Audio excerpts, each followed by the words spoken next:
Welcome to another edition of Responder Resilience. I'm David Dashinger. In this episode, we're going to dive deep into scanning for cancer, getting checked, toxic exposures, and a lot more. So we'll be back right after this. When I was trained to become a firefighter and an EMT, very little time was devoted to educating us about job-related stress, burnout, trauma, sleep disruptions, and mental health. We didn't know that there were life-saving resources, resilience strategies, and support groups that help first responders to cope with anxiety, depression, and stress. It's a huge understatement to say that first responder mental health is in crisis. Fire, police, and EMS are professions where more die by their own hands than by the hazards of the job. And research shows that up to a quarter of public safety dispatchers have symptoms of PTSD and depression. In this silent worldwide crisis, first responders are quietly suffering due to stigmas around mental health services and lack of awareness about vital resources that are available to assist them. We can help the helpers. Welcome to Responder Resilience, a panel of experts sharing their wisdom and experience from the front lines of first responder health and wellness. So we have a great show lined up for you tonight with two heavyweight guests who I've known for a little while, and they both impressed me with their commitment to firefighter and first responder safety and wellness. I'll start by introducing Leonard Gettz. He has a long history of crusading to promote first responder safety, health, and wellness since 9/11, where he was a volunteer as part of the local cleanup crew. Leonard has dedicated his life's work around supporting the cancer care community, and he founded the New York Cancer Resource Alliance, NYCRA, which brings public awareness about prevention and early detection initiatives to first responders. Lenn's also the vice president of operations of FACES, which is Firefighters Against Cancer and Exposures. Lenn has partnered with some of the top minds and innovators in the medical community to bring new resources to the battle against cancer throughout the U.S. and abroad with NYCRA's global arm known as Integrative Cancer Resource Society. So welcome, Lenn. Nice to be here. Thank you, Dave. My pleasure. Dr. Bard, Robert Bard, MD, is a diagnostic imaging specialist and expert in cancer scanning, also known as the cancer detective. And he's the chief medical advisor to FACES and NYCRA's first responder cancer resource, and is internationally recognized as a leader in, I have to take a deep breath here, 21st century 3D ultrasonographic volumetric Doppler imaging, specializing in advanced 3D sonography to detect cancers in numerous organs, including the breast, prostate, skin, thyroid, melanoma, and other areas. And we're going to have to talk about that, Dr. Bard, because it is cutting edge to say the least. Dr. Bard's images are used to accurately guide biopsies, to target therapy, and provide focused follow-up after treatment. And I hope we get a chance to talk about this. Dr. Bard served in the military and has been the head radiologist at several leading hospitals. He's published a multitude of textbooks, scientific papers, and presents articles worldwide, and currently runs a private consulting practice in New York City. Dr. Bard, welcome to Responder Resilience. Glad to join you.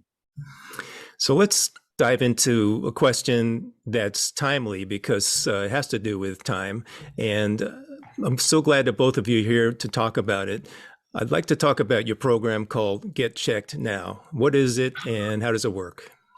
All right, I'm going to start this off, but I'm going to pass the ball to Dr. Bard on this because Dr. Bard is the check part and the now part. I'm the get part. Because we, with the help of somebody who's not with us right now, his name is Cousin Sal or Sal Banchita, we started hitting the firehouses, doing a lot of public talks about awareness. But more than that, the second part of it is actually to get a checkup. So here's the button that Dave apparently doesn't have one yet, but he will. And you have my address, right? No, of course, absolutely. So meanwhile, we designed this around Dr. Bard because he's the guy that yells at you for not getting a checkup on time. Now, cancer is a very a time-reflective disease. In other words, the sooner you can get it checked, the faster it is you could treat it, or you could treat it at all. And so at the same time, when you're dealing with first responders, you don't know when you're going to get it. We have a saying in Ground Zero, it's not if, it's when. In other words, you're going to get something. And I don't mean to depress anyone, but it's a matter of when. It's a time bomb in there. So if you can have Dr. Bard do one of a couple of things, either monitor, track, or even identify anything that could be going on in there, or even to predict. That's what his technology is. Now I'm going to give you the master and the man who actually does the getting checked now. Dr. Bard. Yeah, so again, the Get Checked Now is a way to make life easier for you, because you find the cancer early, and you have to remember that certain cancers grow slowly, certain cancers grow quickly. So if we find a very slow growing cancer early, you can watch it from time to time periodically. In other words, certain malignancies act more like chronic diseases like diabetes, for example. So with the imaging technology we have, it's so accurate that it almost replaces the microscope now in certain instances, or the MRI, because we're doing it with 3D ultrasound instead of the MRI now in the prostate. And of course, the biopsies are random. So we have a better way with imaging to look, find, categorize, and follow tumors. Bottom line, if you catch it early, if you get checked now, you'll have a much easier road down the line, and maybe save yourself a biopsy and maybe save your life. Dr. Bard, you touched on a bunch of interesting points and very salient points, especially for men and particularly for firefighters, in the sense that prostate cancer seems to be very, very common. And I've heard anecdotally that when men have had to have biopsies done for prostate cancer, it is a bit of a imprecise diagnostic, not to mention painful, and potentially could cause some side effects or health problems. Can you talk about how non-invasive scans compare to the biopsy procedure? 20 years ago, I was at a New York statewide conference, and the speaker was from Memorial Sloan Kettering. And the doctor was saying that the random biopsies, the 6 core, were 16% accurate, 16, not 60% accurate. Wow.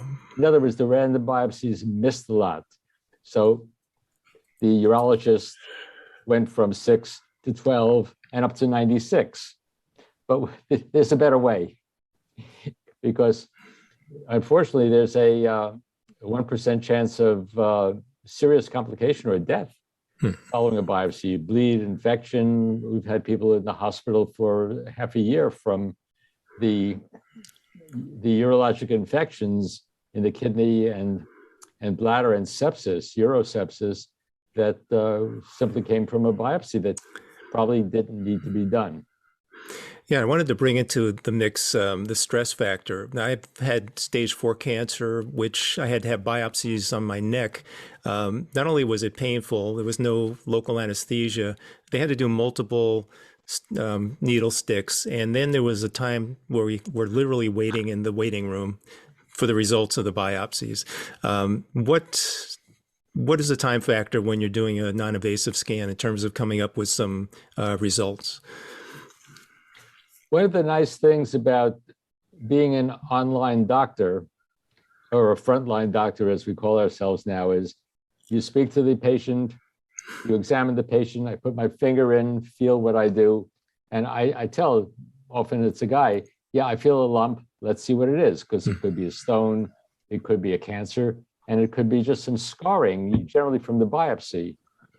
So we focus in on that area. And the 3D technology, which is originally German, it came from Vienna in Germany 20 some odd years ago. It takes the whole prostate scan in 3D, actually in 4D now, in about 20 seconds. So you get a volume of the prostate. You see the whole thing really in seconds. So at that time, the patient's looking and he's saying, well, what is that thing? What's that dark thing? Because the rest of the prostate is white. And I say, yeah. This is the area we feel. Now, to see if the dark thing is something serious, because the patients can see it as well as I can, it's on a big screen in front of everybody to see. we put on the blood flow. So if you have this much blood flow, imagine these are cancer vessels, it's a medium grade tumor. If you have this many, it's a high grade tumor. With the 3D histogram, which again is you can only do it with the volume. Instead of looking at this, we're looking at all the tumor vessels, all the cancer in its entirety. We can tell if it's aggressive and how aggressive, and then where it's going. I think you brought up another really important point, and that's to go back to some of the other traditional diagnostics, which are include scans like MRI, PET scans, CAT scans. Again, can take hours, if not days, to get the results.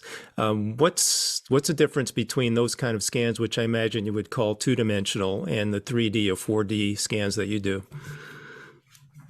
When I started doing this 25 years ago, at least in the prostate, the fellows who were reading the MRI, I would sit with them because they would have the MRI and I would have the answer in my sonogram. So we'd sit together and I'd say, well, here on the MRI, you see this thing. Well, this corresponds to the cancer on the prostate. So they learned, I learned, and now the technology has evolved so quickly that the 3D and now 4D technology is replacing the MRI, because unfortunately, when you have a biopsy or when you have prostate stones or when you have prostatitis, guess what? False positives in the MRI. And the problem with the biopsy is you get the biopsy, it injures the prostate, the PSA goes up. So guess what? You get another biopsy because your PSA is rising. Not good. Mm-hmm. Thank you, Dr. Bard. Lenn, I was going to ask if you could speak to the now part and the interval. Like, how frequently are we talking about or recommending that firefighters, first responders get checked? Okay, so what's interesting is that between our 20th anniversary, which is happening right now, and at the same time, the many programs that FACES, or Firefighters Against Cancer Exposures, has certainly helped to shape our interest further for the fire service personnel. You have regular checkups, you've got your cancer checkups, you've got your screenings, and then there's also the mental health aspect, which is another level of exposure, which is probably going to add 30 minutes more to our interview. But the fact is, Dr. Bard is actually also involved in that, which is kind of amazing to me, because transcranial Doppler is something he mentioned to me that I never even knew existed until I met him. And this has to do with identifying PTSD using ultrasound, which blows me away. I mean, this is not your mama's ultrasound, as I always tell people, especially in the firehouses. But as far as checkups, I'd probably say the best thing to do is to stay regular and not divert from that regular. But at the in other words, 1 year for prostate, things like this.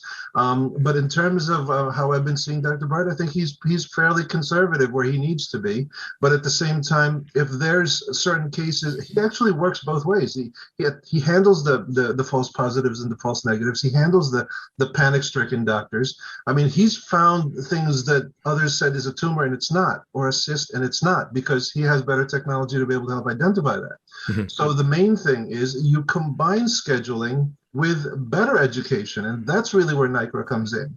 In other words, the thing is that when people hear about cancer, they freak, they panic. I mean, we all have a timetable in our lives. It doesn't matter whether it's cancer or not.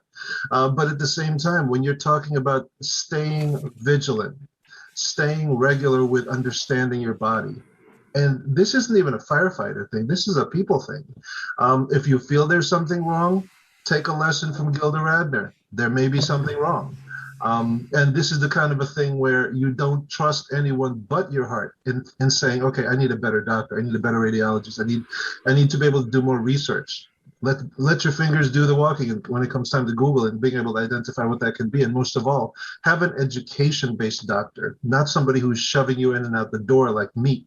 Dr. Bard, I could tell you, is that I know it's supposed to be him doing this talking, but he spends more time educating the patient than scanning them, because he only scans them for about 8 minutes. But the rest of it is him explaining it to you, which is a very necessary component of what it is to be a patient nowadays. Because a lot of patients don't ask. They just come in. If it's good news, they leave. No. Well, I would say that part of it's they may not be able to ask. I know, again, from personal experience, I was in such shock and overwhelm when I was getting my cancer diagnosis. If my wife wasn't there, I wouldn't have heard half the things that were going down. I didn't even hear the doctor say stage 4. I just heard cancer, and that was it. My mind went blank. Well, Doc, you want to chime in on that one, because to be a better patient is actually knowing what to look for in terms of how to embrace that cancer, so to speak, or embrace that diagnosis. Let it be a second opinion, which is a program that we have, but at the same time, to be able to identify your strategy. Doc, can you jump in on that? Yeah, one of the first things I tell patients or counsel them is that only 3%, and we've known this for over 30 plus years, 3% of breast and prostate cancers are lethal. That means that you've got a 97% chance of not dying quickly. So given with that, and the fact that the examinations that we do don't hurt, we are able to tell the patient, this is what we see, this is what it could be. We analyze it more carefully, and we tell the patient straight out. If I tell them it's a tumor, this you need to get biopsied. Go back to your urologist, get it biopsied. If we're not sure, we get an MRI. Remember, the MRI's got a lot of false positives in almost everything. Now, breast, thyroid, and certainly in prostate. So I'm relying more on the ultrasound than I'm relying on the MRI. Frankly, we use the MRI to see if it's spread outside the capsule into the bones and the glands, because I can't see the bones with the ultrasound technology in the pelvis or the lymph nodes that circle around the rectal area. But the MRI is good for that. And that's where MRI is important, because we can do an entire screening of what it is, where it is, and what it's going to do in minutes, actually, frankly, in seconds. That is fantastic. We have a lot more to talk about. We're going to go to a quick break, and we will be right back with Dr. Robert Bard and Leonard Gettz right after this. Our mission at Responder Wellness, Inc. is to subsidize or provide free of charge safety equipment and wellness services to first responders, including police officers, firefighters, EMS personnel, and 911 operators throughout Connecticut. Resources include scholarships to train new EMTs, a responder and veteran-only AA group in Danbury, Connecticut, as well as police vests, a fire and EMS boot program, yoga classes, gym memberships, and T-shirts. The founder of Responder Wellness, Inc. co-leads a peer support group sponsored by Fairfield County Trauma Response Team. Responder Wellness, Inc. is a nonprofit 501c3. Find us on the web at responderwellness.org, on Facebook at Responder Wellness, Inc., or email us responderwellness@gmail.com. Responder Wellness, Inc., putting responders first. Welcome back to Responder Resilience. We're here talking with Dr. Robert Bard in New York City and Leonard Gettz of NYCRA. We are deep diving into the topic of toxic exposure for responders. We want to talk a little bit about 9/11. Dr. Bard, what's been your experience with cancers that have shown up post 9/11? You have to realize 9/11 was an experiment in cancers and toxins, because we've never had so many people exposed so quickly to so much. I sound like Churchill there, but okay, look, what we've learned later, because of the furnace of oil and steel and asbestos and whatever else was in there, new compounds were formed. So it is new. It's a whole new ballgame in toxicology. The top 3 cancers, surprisingly, from the 20-year review from 9/11, which just came out by the World Trade Center Cancer Board, showed that the first 3 cancers people get are skin cancers. So basal cell, the low-grade cancer, squamous cell, the more aggressive cancer, and melanoma, which is the killing cancer. As a matter of fact, melanoma is the killer in leading cause of death in young women between the age of 25 and 45 worldwide, not just with toxins. It's aggressive. The whole point is to see if it's aggressive or not. So with skin cancers, we put the machine on, and let me give you an example. This is a portable machine designed for skin cancer imaging. It goes right on the skin. It's high resolution. It's like a mini microscope. We can see the depth of a basal cell, slow-growing skin cancer, which is important because the dermatologist sees the outside. He has no idea how deep it's going, and we can see. So again, the people who cut can't see where it is. And now with the blood flow technology, when we start seeing tumor vessels, malignant arteries and veins in a tumor, that's when you start seeing the squamous cell, which is more aggressive and can spread. So we have the technology, again, with these types of machines. And of course, I have refrigerator-sized machines that I use, but this is something that we can talk about later for first responders on the job, so to speak, or at the site. We can measure the tumor vessels and see how aggressive a cancer is. And specifically with melanoma, melanoma can spread anywhere, anytime up to 25 years. It's a nasty tumor, so we can catch it quickly, see where it is, and see, unfortunately, if it's metastasized before the biopsies. I repeat, melanoma is nasty, it's aggressive, and if it's spread even before you cut it out on the surface, it's a different ballgame, and we can see that. This is the importance of the 3D imaging because it goes deep, it sees a lot. We scan the other areas, the lymph node systems, the glands, the underarm, wherever they are. So this is done. Now, the fifth most common cancer we touched on, which is prostate cancer. Let me repeat, the good news is most of the 9/11 cancers we see are low grade. The guys come in, I show them, this is the cancer, I show it to them, I tell them it hasn't changed. Year after year after year, they keep coming back and it doesn't change. And when it does change, at least we're on top of it right away. Fantastic. And I do want to come back to the portable scanner because I think that's going to be of great interest to our EMS field providers. But before we do that, Lenn, you guys have put together a video called Salty, talking about first responders and the high risk. Can you talk a little bit about that? Yes, absolutely. Okay, so this all started with our very first power meets, which you were actually a part of. And so from there, we met with, that's you, Dave. We met with Chief Bobby Halton, who was actually my personal hero. He's actually one of our inspirations to building NICRA for first responders. And he's a great educator. He's a publisher and editor of Fire Engineering, which is, of course, a fantastic educational magazine for fire safety. And so he comes around to us, and with the help of cousin Sal Banchita, we managed to film in one firehouse in Bayville, which is his neighborhood. And there were a couple of young fellas that are, I believe they're probies.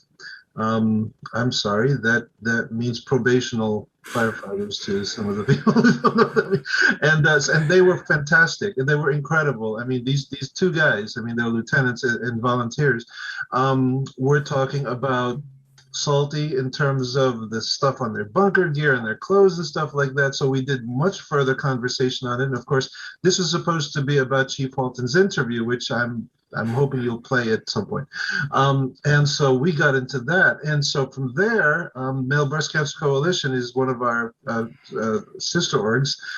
They introduced us to Dr. Ben Park, who was an oncologist. And so he got into that. And of course, Dr. Bart has a lot of history in terms of studying toxicology. Even though he is a radiologist, one of his passions is actually identifying how did we get to cancer, which means playing detective work and finding the culprits of it. So we got into a list of all different toxins like benzene and toluene and things like this.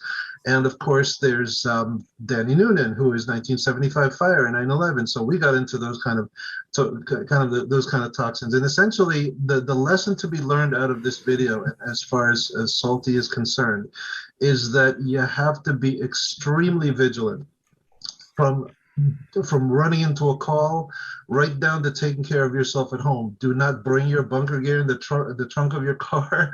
You have to disinfect the heck out of it.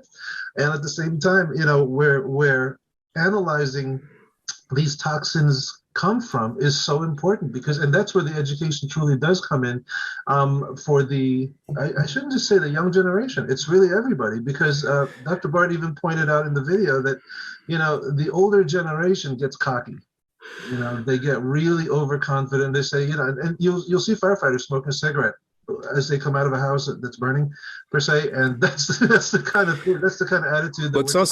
It's also the generation that didn't use air packs probably for the first part of their career. For the most part, they didn't use a whole lot of gear to start with. It was being salty, was running in and operating in a fire without a whole lot of PPE. And at the same time, the smoke probably wasn't as toxic as it is now. But I agree with you, Lenn. Actually, the younger generation seems to be very receptive to the changes in the culture in the fire service, as far as how we're taking care of gear, cleaning gear, showering, after we get back, making sure the apparatus is clean and detoxed. So these are all important things. And is it okay for us to show that video? Of course, absolutely. Prevention and early detection are the keys to battling occupational health issues, especially in the fire service. Meet two of our role models from Bayville Fire Company No. 1 of Long Island, New York. Learn about firefighters' prevention measures from hazardous contaminants and job-related toxins.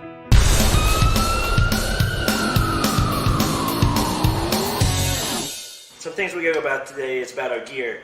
Nowadays, we're realizing that a lot of those carcinogens, all that soot, dirt, and all that unburned material on our gear is not so great for us. It's now important that we have to make sure we get all these missed spots, make sure it's crystal clean, because every single time you put on your gear, you're going to expose it. It's going to get on your hands. You're going to touch your face when you put your face piece on, and that just increases your chance of just getting in your pores or just even getting through your nose. And why take that unwanted risk of exposing yourself?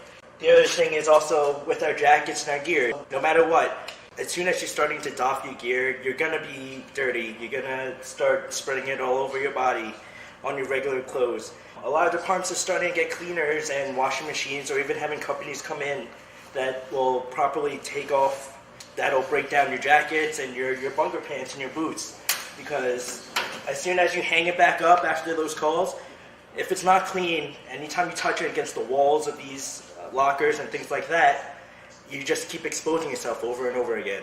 The fire doesn't end when the fire goes out.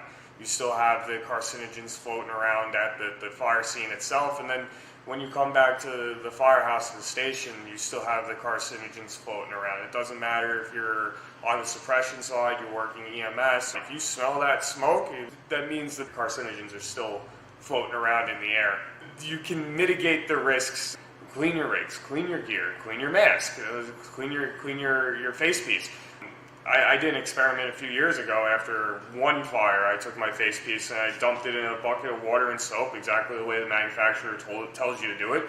And the water was crystal clear. When the face piece went in, comes out, the water's pitch black. I'm like, okay, that was only after one job and it was a brand new face piece. So clean your stuff, clean everything, clean your clothes, clean what you wear underneath your gear. It's just little steps that you can take to try to prevent. So it's really important that you and your department start making efforts after every call to make sure that your gear is clean for you, your family, and for all your other brothers and sisters in the service. Part 2 of our video is about early detection and a message about getting regular checkups. Cancers and other chronic health conditions are a major concern for all fire service professionals. Educational partnerships with the medical community is a major step in keeping our first responders safe through awareness and a complete understanding of how toxic exposures can affect the body. Well, I think as things burn or get changed, and again, this was completely relevant to 9/11 and the firefighters, chemical modifications happen. And so things that don't normally exist together can, once you either catalyze them or synthesize them using fire or heat or other types of mechanisms to actually change the chemical nature.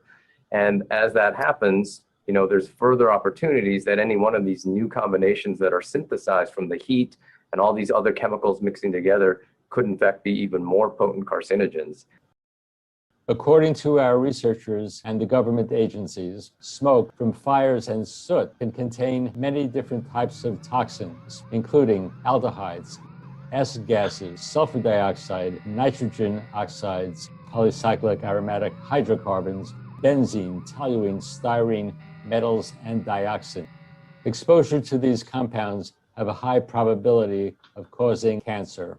The fact that this can often take years before it manifests as diseases like cancer is actually very consistent with what we know on how cancers form. Cancers don't happen overnight, and the DNA damage that I mentioned earlier that leads to cancer actually has to happen very slowly over years, because cancer isn't just one DNA mistake in a cell, it's actually multiple DNA mistakes in the same cell. There are many hidden dangers to salty, that is, from inhaling or digesting fire smoke, or having physical contact with the skin and the particulate matter.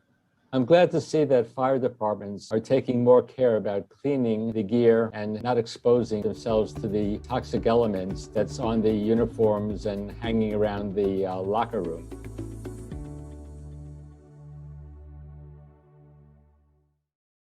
Welcome back. We're happy to be talking with our colleagues and friends, Leonard Gettz and Dr. Robert Bard. Dr. Bard, you showed us this portable handheld scanner, and I understand that it's got some ramifications for how EMS field providers are going to be able to do some diagnostics in the field. Can you talk about that scanner? Well, this is the machine.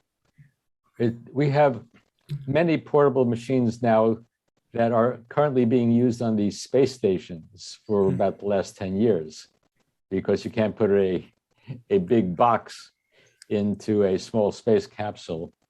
And the technology with computers has evolved so quickly, and wireless technology. So we take pictures of a patient anywhere in the world and can transmit it wirelessly anywhere else in the world. And it's currently being done now in the underserved countries. Everybody remembers the building collapse in Surfside, Florida. The condos collapsed and people were trapped inside. So imagine somebody who's trapped under a steel beam, their legs trapped, and the first responders are there. They want to pull the guy out, but there's a steel beam on him. Do we save his leg or not? You can take one of these probes, which has the technology to see blood flow at the same time, and see if there's blood going to the injured or crushed leg, which is viable. Then you figure out some way to lift up the beam, or not, in which case you take a chainsaw and cut it off and save the fellow's life. So this is real time. Also, it works on the lung as well. This is currently the way they're treating most COVIDs in worldwide. This is, obviously it's small and you can wrap it up in plastic and disinfect it, so there's not a transmission problem. You can put it on the lung and see if the pleura is infected with the COVID. So this little thing, or this ultrasound technology, is replacing CAT scans for many reasons. It's practically real-time, instantaneous. You put it on the patient, whether they're sitting, lying, or coughing or sneezing. It's really not a problem. Plus, the resolution is extraordinarily high. And I imagine it sends or transmits data to a device like an iPad or something like that. You can see the picture on the iPhone instantaneously, or transmit the picture anywhere, like to me at a reading station, also at any other location. And also, if somebody gets a piece of glass or wood in their finger, you can find it with this. Foreign bodies, easy to see with ultrasound, and it's clearly the best way, because a lot of things don't show up like wood on an X-ray. Wow, fantastic. Yeah, you know where it hurts. You put the probe here or there or wherever you got the splinter, and you can see it. Do we know of anybody that's using it now in the field? The entire state of Florida was wired with this technology, or wireless technology, as of, 4 months ago when we spoke with them in Florida? Yeah, It's the actually first responders, they use it. It's a wireless technology that goes with the ambulance. Wow, great. actually a lot of EMS systems. In fact, Chris Connor at Bedford, Texas, they said they're using it in their firehouse. This is not new technology when it comes to rescue. It's actually the preferred technology because it's portable. A lot of helivacs are using this, especially in California fires. So it's very out there. In fact, Clarius is one brand, Butterfly is another one, and they're all reaching out to the rescue communities. And even we have a program that goes out to the maritime community, because you're dealing with large ocean vessels out there where emergencies can happen, and you need to be able to respond at a moment's notice. And this is the ideal radiologist in a pocket, so in your pocket, so to speak. Fantastic. Lenn, let's jump back to the New York Cancer Resource Alliance. When did you start that and why? Okay, it started in September, probably 30th of 2001, when I realized that I'm in a bed of cancer. And at the same time, 200 some odd funerals later, I've come to realize that every time a case happens, it's usually something that could have been prevented, or at least could have been managed better through education, awareness, advocacy, and more important research. Resource is actually a very big portion of our equation. Dr. Bart is a massive resource. He provides education, but he also knows a lot of areas that a lot of imaging specialists may not. We look for these kinds of networks to build. Now, Dr. Bart and I are actually working on a project together called MedTech Reviews. Dr. Bart has probably researched thousands of technologies from ultrasound equipment right down to new therapeutic equipment. I'm actually going to have some fun with this because I know he was going to reach for it. So he's going to introduce to you something that is outside the realm of what we're normally used to, but it works perfectly. But our focus there is in terms of non-invasive, and that's the big deal, because if we're going to provide resources to the public, it better be something that can withstand the pathway of going to the future. Doc, hit it. Yeah, so like the ultrasound, which was basically designed in Germany, in Eastern Europe and Russia and Europe, these technologies are around for treating depression, which is important for firefighters. The stress, the cancer fear, the ugliness that goes with human tragedy and life loss. So things like this are available to put on the head to adjust or readjust the brainwave shock that comes to it, the mental trauma. And again, it was approved by when was it approved by the FDA for major stress? For 4 or 5 years ago? 2008 is PEMF, but there's a lot of different levels and stages of PEMF, which is what's interesting. Pulse electromagnetic frequency is actually something that was devised and originated from Nikola Tesla. And then from there, different flavors of PEMF is out there. Like, for example, TMS, which is a transcranial magnetic therapeutics. I mean, this stuff is incredible. And when you think about the fact, okay, there he is. He's showing his brand new toy. And I'll start this off. My experience is that I was demoed this technology probably about 15 years ago by somebody who says, okay, I had sciatica. To this day, after 15 minutes of that device, I still don't have sciatica. Imagine that. Impressive. Well, this is the point, is that, you think about allopathic medicine as surgery and pills, but there's a lot of other things out there that can work with the patient. And that is what I'm talking about as far as a resource, is that the more you know, the better you can be. And Dr. Bart is probably one of the most integrative practitioners I've ever met, because he is so open to all technologies, all applications, and stuff like this. He welcomes it. And I don't mind saying, and I hope it's okay, Dr. Bart, that I'm saying this, is that PEMF is not just about mental health. It's about pain. It's about musculoskeletal issues. It regenerates bone. I mean, if you do the research on that, that's Dr. Oz showing this to us.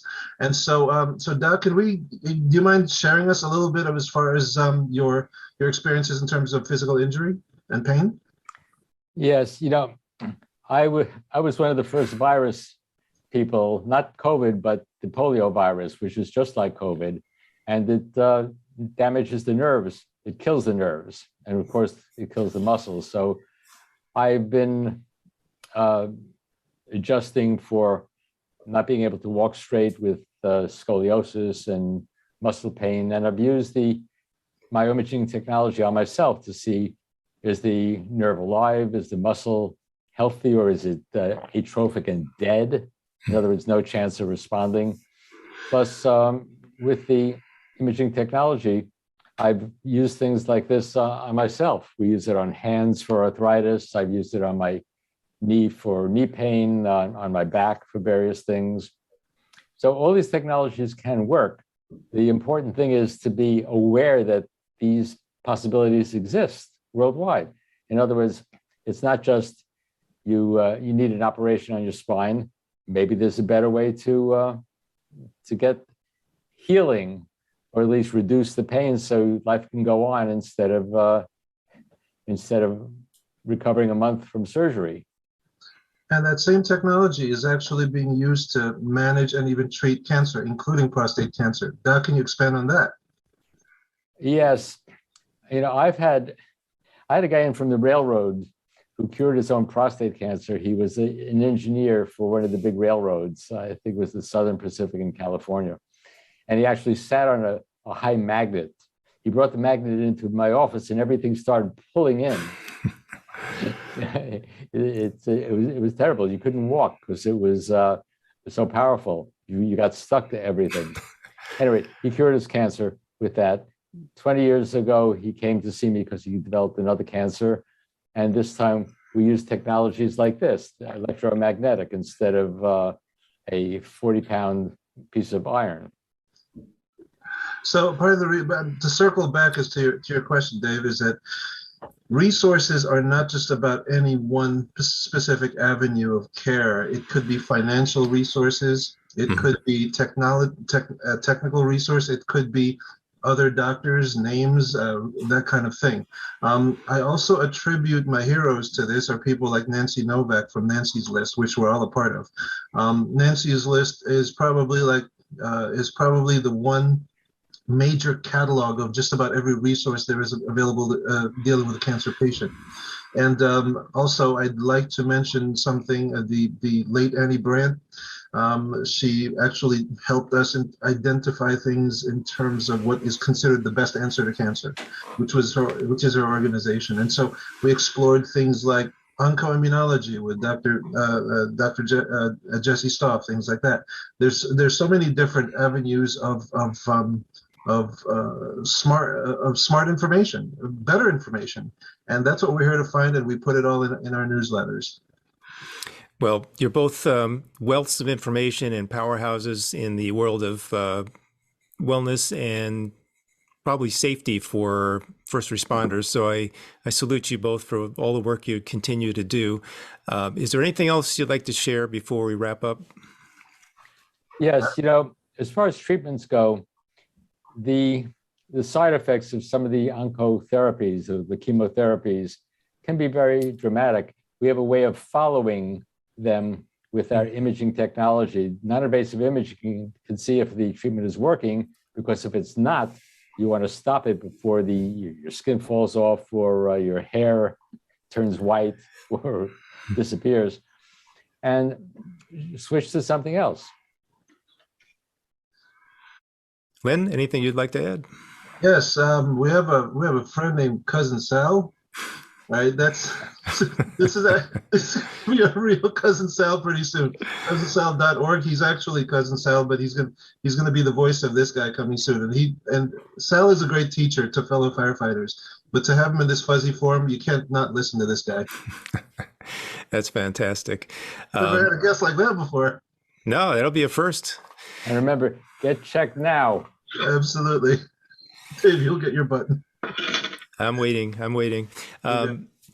So where can people get in touch with you, Dr. Bard? Well, Google Dr. Robert Bard on the internet. Okay, so he's going to brag the fact that he has 71 million hits. If you Google that name, that is the most popular doctor on the planet. That's no joke, because he does a lot of writing.